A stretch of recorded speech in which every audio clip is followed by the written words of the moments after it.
Welcome to our second dialogue, The War and the World. The war in Ukraine is clearly a game changer, and we, ISPI and many other think tanks, have covered its development minute by minute, day by day. But on top of that, with The War and the World, we have asked 10 keynote speakers to look around the corner and see what the near future holds for global politics, economy, and other relevant fields. And today I have the pleasure to talk about the future of trade and globalization with Cecilia Malmström, former EU Commissioner on Trade and Senior Advisor at the Covington and Burling law firm. Thank you, Cecilia, for being with us today. Before we get into the topic, let me start getting some of your take on the conflict, your hope or expectation on the possible end game,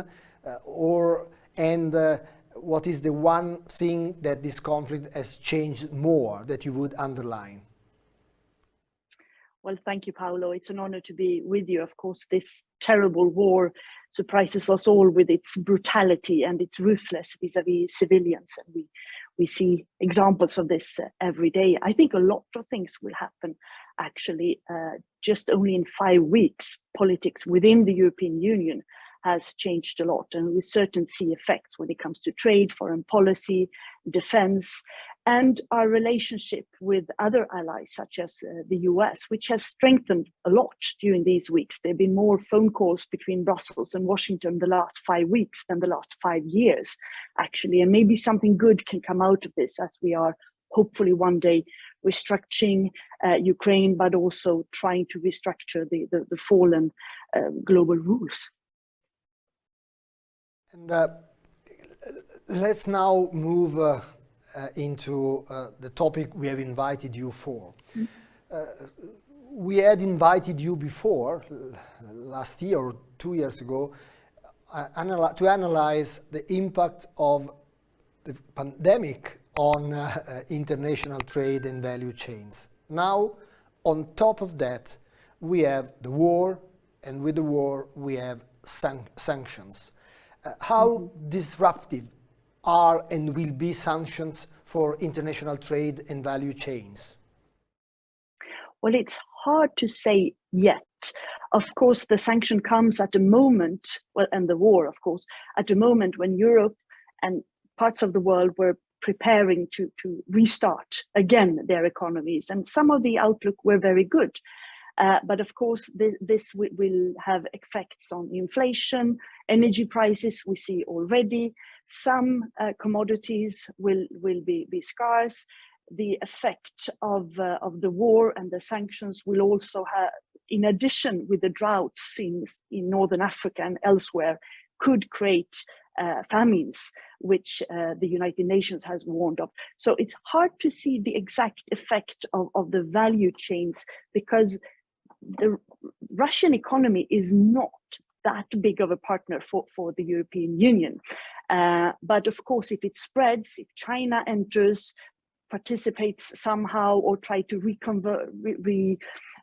come around the sanctions, this will have very, very serious effects. And the whole international system is shaking. WTO is shaking, G7, G20, and that will also have effects on trade and the trust that is needed for trade.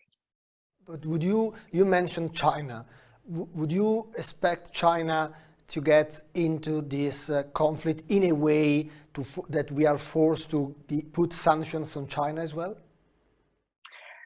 It's hard to say how things are going in China, but I doubt it, actually, because China is also in a huge problematic situation with the COVID and the lockdowns. They're closing the whole city of Shanghai down, and that affects their economy. And if they support Russia more than in words that they've done now, but also by trading more with them or helping out to sort of mitigate the sanctions, they will be subject to secondary sanctions from the US and from the EU as well. And I think they will be hesitant to do that.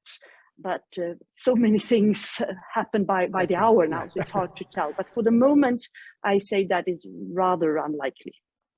And would you expect, Cecilia, that Europe will find an agreement to introduce the sanction of sanction, meaning cutting Russian gas?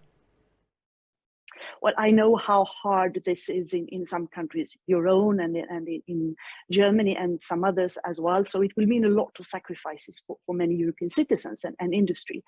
But as it looks right now, with the terrible brutality, as we last saw in Bucha vis-a-vis civilians, I think we are approaching this stage. Many countries in Europe are ready to do this. And we also have to remind ourselves that the war costs every day it goes on. So that is also a sacrifice that European citizens are doing, not at the same scale as the Ukrainians, of course. But I think we are approaching a moment when we have to look at gas and oil as well, because this is financing Putin's war. And we cannot really have that on our conscience.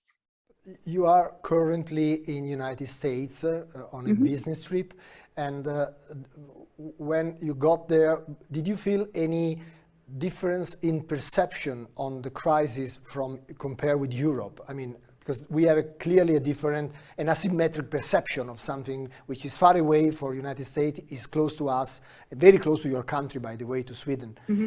So how do you feel the perception, the difference in perception between Europe and United States? Well, I think ordinary Americans, when they watch the TV, they are, of course, as horrified as we are when they see the civilians. The American press are also focusing a lot on the conflict, on the war, and the suffering of civilians. So in that regard, it is the same.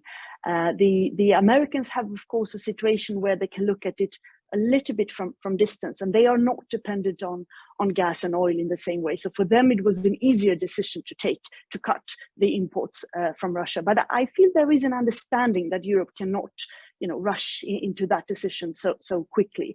And there is also a feeling that I get compared to a year ago, that there has been a rapprochement between Europe and the US in a way. I mean, the Trump days were tense in our relations. And of course, there was a lack of trust in the beginning of the Biden administration as well. But there has been very close coordination and lots of talks and meetings, personal meetings as well, during these last 5-6 weeks. And I think that is good, because we need to cooperate on the sanctions, on the monitoring of the sanctions, on the one-day phasing out of the sanctions, and of gathering evidence to get Putin and his regime to The Hague.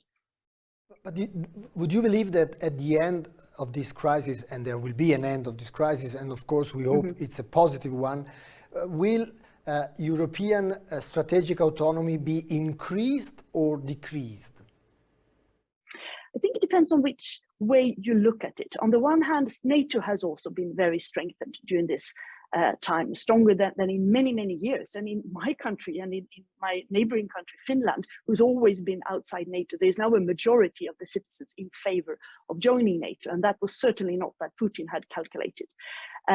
But it will lead to good, positive cooperation in NATO in the future as well, but it will also, I think, in the foreign policy affair and defense, lead to a stronger Europe.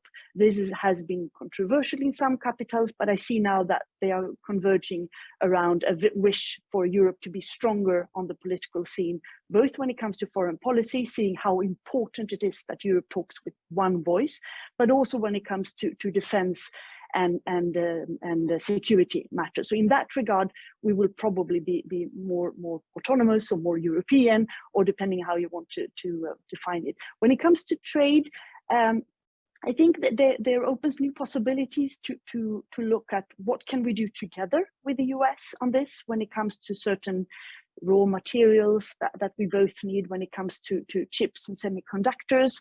We might have a similar strategy there, but this happened also before the war, that the companies were trying to diversify, to become more resilient, and to find alternative imports because of what the COVID said, and our very complicated relation with China, of course.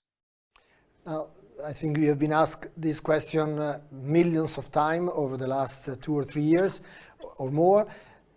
Do we run the risk that globalization, as we know it, as we have known it, is over? Well, that is the $1 million question, of course. On the one hand, we see a weakening of international institutions. WTO, G20, the United Nations is totally paralyzed because of this war.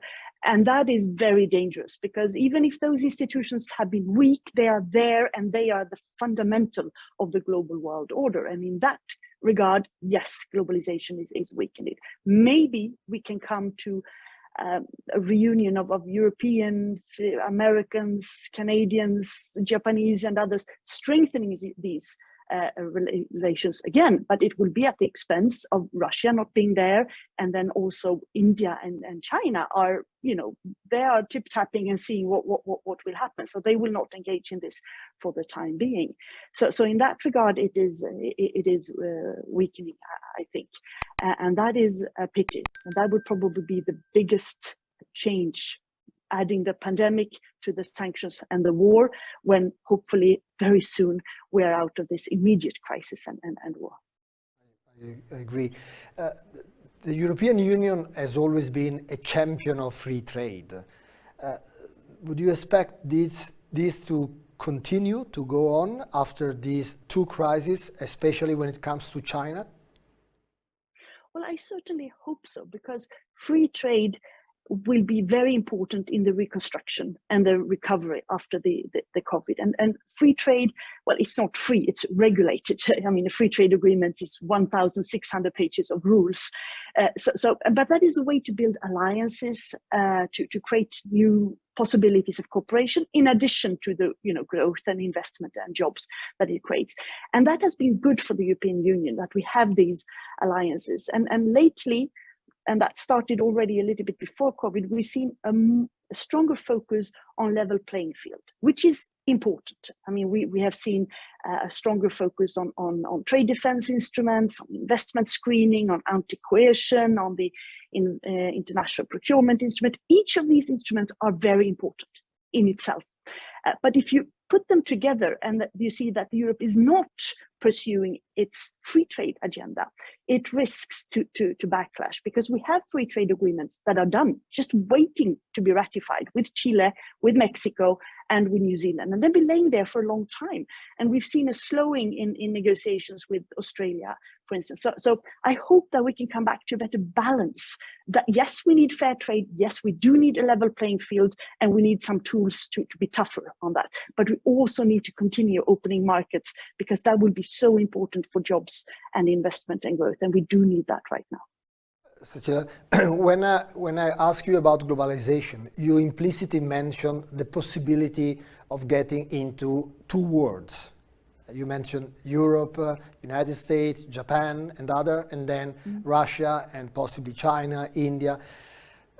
Let me ask you the last question. The digital and green transitions are a landmark of the coming years, and they require shared rules and cooperation worldwide. In these, let's say, confrontational times, to be positive and nice, is there still room for cooperation among key players, the needed cooperation among key players? Well, I certainly hope so. There is a risk that we are seeing an increased polarization in the world. That is unfortunate, but there's a very high risk. But on the issues that you mentioned, digital rules, digitalization, the sort of possibility of every citizen to become digital, and even more the climate threat that we do need to cooperate across the whole world. Both India and China have huge climate problems, and we need to work together with them if we want to achieve the Paris goals, if we want to set up some sort of mechanisms in order to work towards the fossil-free transition in energy, but also in the non-emission goals that we have set up. So I hope that at least in these areas there is still room for cooperation, because otherwise it would be very bad. Then we will add another gigantic crisis to the crises we already have now. And Cecilia, we end with this message of hope. It has been a pleasure as usual. Thank you very much for being with us, and thank you for those who are following us. Thank you very much, Paolo. It's been a pleasure.